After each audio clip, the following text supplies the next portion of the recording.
Quelle a été ma surprise en voyant sur Euronews qu'il y aurait un problème de contenu pédopornographique sur Mastodon. Mastodon, vous savez, c'est le réseau social open source, libre et ouvert, sans point centralisé, qui permet à nos amis de gauche qui ont décidé d'abandonner les réseaux sociaux tels que X, Twitter, car achetés par, mon Dieu, la main infâme du pouvoir américain, copain de Trump, celui qu'on appelle Elon, celui-là qu'on appelle Musk, celui-là qu'on appelle Elon Musk, donc qui a mis la main sur le réseau X, donc ex-Twitter, pour 42 milliards, il me semble, de dollars, eh bien, il fuit en fait la mainmise de cette droite un petit peu excessive en allant se réfugier sur Mastodon. Mais il semblerait qu'ils amènent également leur supposé déviance, en tout cas pour certains d'entre eux, puisque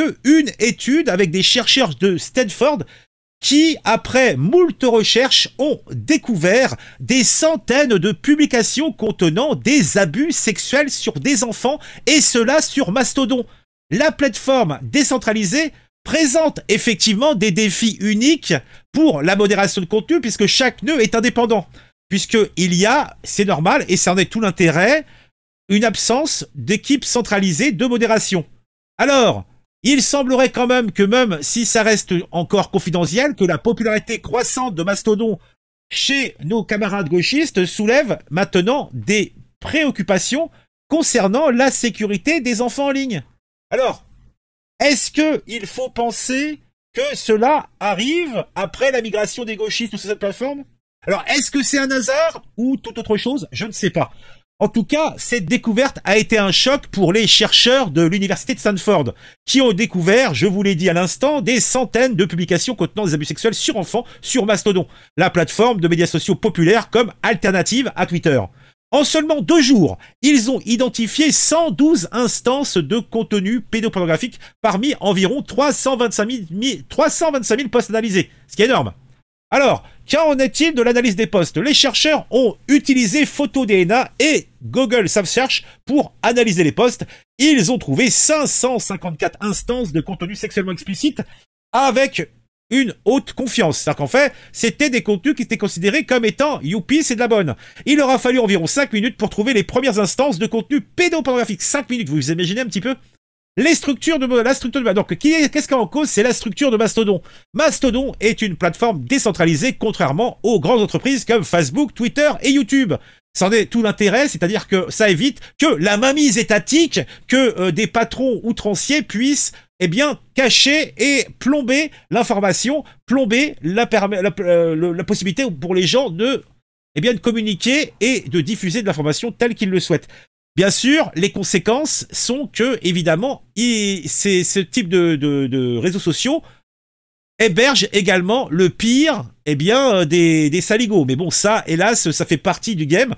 Et le fait qu'on montre du doigt Mastodon, à la réalité, c'est une douce plaisanterie, puisque nous savons très bien que, hors des réseaux balisés, il existe une multitude de réseaux sociaux alternatifs, et cela depuis une bonne quinzaine d'années.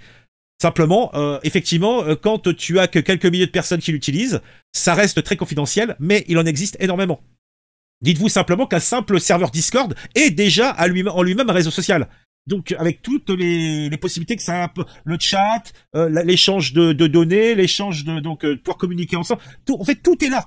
Donc, véritablement, montrer du doigt Mastodon, c'est peut-être un petit peu outrancier, peut-être parce que c'est une plateforme qui se veut être ouverte sur le monde et accessible au plus grand nombre également. Donc, qu'est-ce que nous dit l'article sur Mastodon est une plateforme décentralisée, contrairement aux grandes entreprises comme Facebook, Twitter ou YouTube. Cela signifie que plusieurs serveurs, appelés instances, fonctionnent indépendamment, permettant aux utilisateurs de créer leur propre compte et règlement. Cette flexibilité permet de répondre aux besoins des différents groupes de personnes.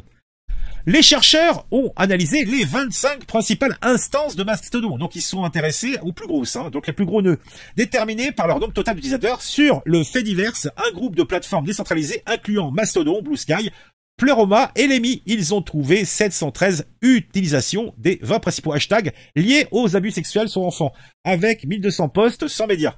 Les défis de la modération. Les plateformes décentralisées comme Mastodon présentent des défis uniques pour la modération du contenu. Ce que je veux bien croire, il n'y a pas d'équipe centralisée de modération pour supprimer les images d'abus sexuels sur enfants. Bien que Mastodon permette aux utilisateurs de signaler des contenus et dispose d'outils de modération pour les examiner, il n'y a pas de mécanique intégrée pour signaler les CSAM, contenus sexuels abusifs sur mineurs, aux organisations de sécurité des enfants pertinentes. Oui, après, faut-il, comme c'est aussi maintenu souvent par des indépendants, donc des citoyens lambda, les gens ont éventuellement une machine à louer pour ça, mais ils vont pas la gérer. Ils en ont pas les moyens.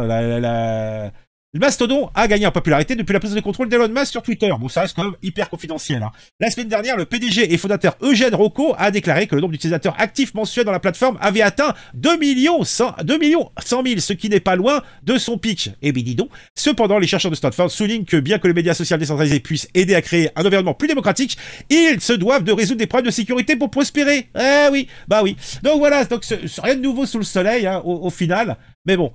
Qu'est-ce que ça va nous apprendre de nouveau? On le savait déjà. Ah, mon Dieu, mon Dieu.